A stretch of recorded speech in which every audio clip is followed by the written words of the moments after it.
Hello there, I want to talk to you about accountability relationship. And I want to believe that this is going to help somebody understand my voice because I've learned some few things over the years and I discovered that it's very critical that we have some kind of people in our lives that will not just help us to achieve greatness in life, but help us also to be able to sustain and stabilize in right decisions. I've got two stories to share with you briefly. Number one was I could remember many years ago while I was trying to date or get ready for marriage, and the first lady I met after proposing to her, I lost my peace for 9 months. Not losing my peace for 9 months alone was a challenge, but I couldn't trace this lady to a point whereby I can even withdraw my proposal. And to make the matter more serious, it was in the midst of that I met my wife. And I was tempted to want to double date. But because I have a friend in my life that said to me, brother, you can't do that. You have to close one door before you open another door. And that statement, that accountability relationship gave me a sense of emotional stability, in the midst of confusion. And I was able to take my stand until I made the right decision. The same friend, few years later, we were just walking down the road and I was pressed, to share one weakness or one challenge I was facing. But because of spirituality and I don't want somebody to just know that I'm passing through something, I was struggling to share it, but I knew God wanted me to share it with Him. And what was the problem? At that time, I was struggling with my health because of some of the things I did while I was in boarding school.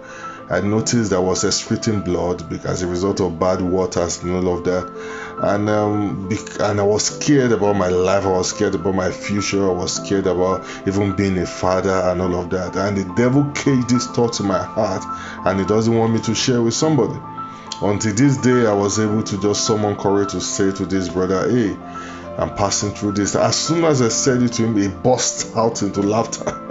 Can you imagine that? I was almost getting ashamed. But by the time he opened his mouth, he said to me that he's passing through the same thing that I'm just going through. And amazingly, as a result of that, we're able to see a doctor, get some self-medication. And today, both of us are married with 3 children each.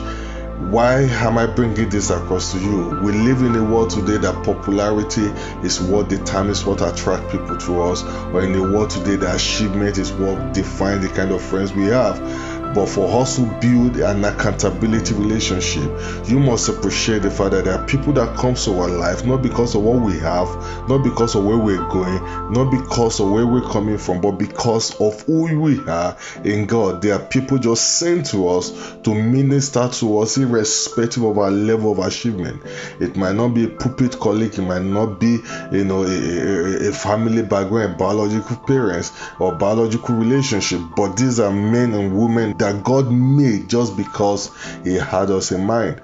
You need people like that for you to have a stabilized feeling in the midst of confusion and in the midst of serious decision making. You need these people in your life, especially when you're in seasonal weaknesses and you are scared of telling people. This accountability relationship does not underestimate you even when you're at fault. And I'm telling you, you cannot do without one. I want to take time this season to evaluate your relationship.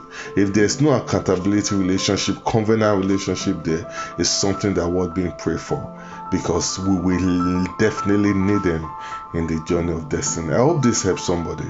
I pray God's blessings upon you. The Lord will keep you and strengthen you in all your ways. And when you're down, God will raise men that will raise your head up back. In Jesus' mighty name. God bless.